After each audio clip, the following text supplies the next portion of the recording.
All right, the next step is to push our code to GitHub.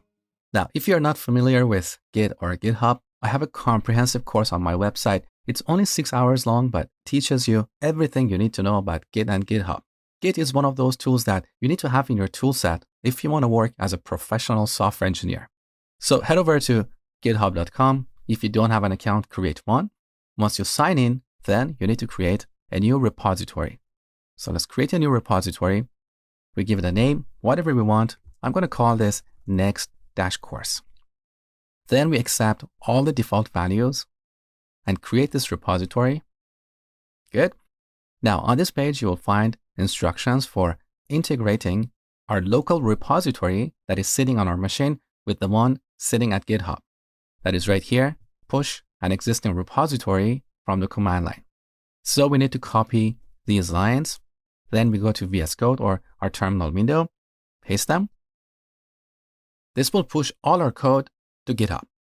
Now, the first time you do this, Git is going to ask you for a username and password. For the password, you need to generate a personal access token. Let me show you how to do that. So back on GitHub, on the top, click on your name. Down here, go to, where is it, settings. Then on this page, down the bottom, on the left, you will find developer settings.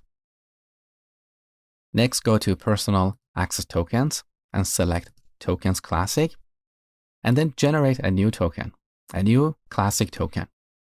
Give it a name that describes where you use it. For example, here we can say home office. Then give it an expiration day. So by default, it's 30 days. We can select fewer or longer days. As a best practice, it's best not to use keys that never expire, because if someone gets access to that key, they will have permission to do whatever that key allows them to do so. For example, down here, we can select a bunch of scopes or permissions.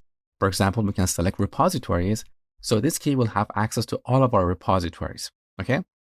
Select repo, then down the bottom, generate this token. Now copy this value. You're going to see it only once. Now back to the terminal. The first time you're trying to push your code to GitHub, you'll have to enter your username and password. For the username, enter your GitHub username. And for the password, paste the token that you just copied. So now all of our code should be on GitHub. Let's verify it. So we go back to the list of our repositories. Let's search for next course. It's right here. So this is our repository. And as you can see, all of our folders and files are right here.